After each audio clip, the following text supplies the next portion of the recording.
যে জিনিসটা জন্য যুদ্ধ করে যাচ্ছে এত বছর, সেটা হচ্ছে তারা নিরাপত্তা চায়। আমরা তাদেরকে নিরাপত্তা দিতে পারিনি। আমাদের মতো কিছু অসভ্য জাতির জন্য তারা নিরাপদ না, তারা কোথাও না।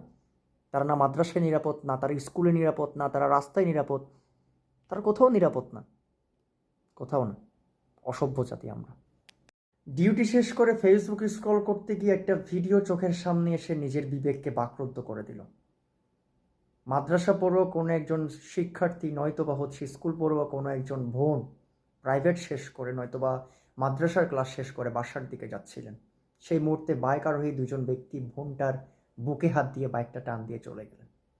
আমি হয়তো কথাটা খুব সাবলীল সহজভাবে বলছি, কিন্তু আমি আসলে ভাষা খুঁজে পাচ্ছি না কোন ভাষায় আসলে ঘটনাটা আমি এক্সপ্লেন করব।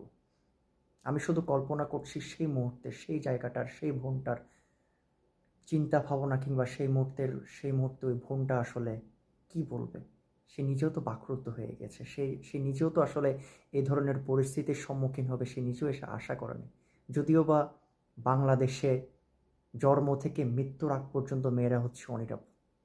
আমরা যতই ভাষণ দিই, যে মেয়েদের ড্রেস আপ নিয়ে যতই কথা বলি, দিন শেষে হচ্ছে এটাই বাস্তব যে মেয়েদের ড্রেস আপ আসলে কোনো কিছু সমাধান দিতে পারবে না যতক্ষণ পর্যন্ত আপনার বিবেক, আপনার চরিত্র, আপনার লুক যতক্ষণ পর্যন্ত বদলাবে না, ততক্ষণ পর্যন্ত আপনি আসলে পোশাক আশাকে কোনো মেয়েকে আপনি জাজমেন্ট করতে পারবেন না। আমি আসলে আইন নিয়ে কথা বলতে চাই না। আমি জানি না এখন পর্যন্ত ব্যক্তিগুলোকে শনাক্ত করা হয়েছে কিনা, কিংবা আইনের আওতায় আনা হয়েছে কিনা।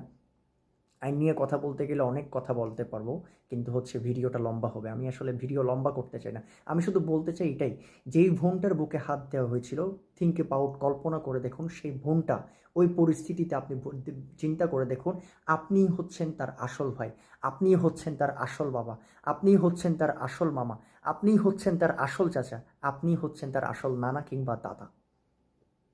আপনি কি বসে থাকতে পারতেন, চুপ করে বসে থাকতে পারতেন? বা আমি এখন কল্পনা করছি সেই বোনটা এখন কতটুকু মেন্টালি ট্রমার মধ্যে আছে, তার ফ্যামিলি কতটুকু মেন্টালি ট্রমার মধ্যে আছে।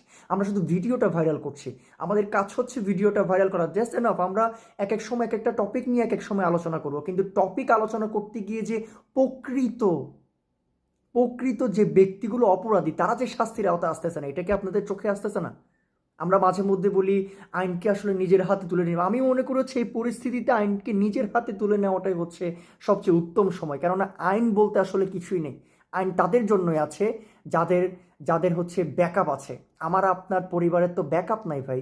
যেই বোনটাকে আপনারা এভাবে ভাইরাল করছেন, সেই বোনটার জন্য জাস্টিসে নেমে পড়েন। সেই বোনটার অপরাধীকে বের করে তাকে শাস্তির আওতায় আনেন। পুলিশ কখন আটক করবে, কখন কেস করবে, সেই মুহূর্তের জন্য বসে না থেকে এভাবে নিজের বোন, আগামীকাল নিজের বোনকে এভাবে করার আগে সাবধান হন। অসভ্য জাতি, আসলে আমরা হচ্ছে পৃথিবীর সবচেয়ে অসভ্য জাতি, এটাই বাস্তব।